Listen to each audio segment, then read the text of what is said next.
પુણ્ય, સુખ, સ્વર્ગ, આ બધા શબ્દોની સંભાવનાઓ ભારતમાં છે.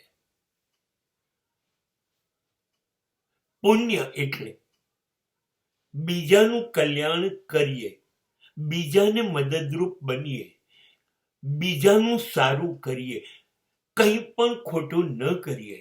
અને આ બધું કરવાની આપણને બહુ જ મજા આવે, બહુ આનંદ થાય, કોઈ અફસોસ ના થાય, સંતોષ થાય, તો આ પુણ્ય.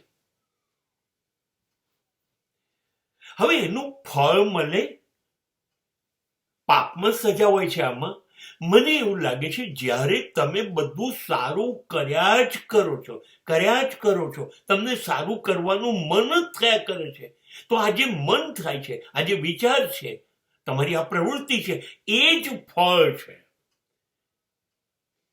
અને તમે કોઈને દુખી નથી કરતા, માટે તમે પણ દુખી નથી થતા. તમે કોઈને દુઃખ દર્દ નથી આપતા, તો તમને આનંદ જ આનંદ રહે છે. માટે તમને શાંતિ પણ રહે છે, સંતોષ પણ રહે છે, સુખ પણ રહે છે. તો સુખ, આનંદ અને શાંતિ સિવાય બીજી ક્યાંય કે બીજું કોઈ સ્વર્ગ હોય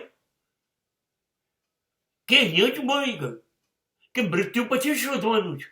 નહીં, અહીંયા જ મળી ગયું.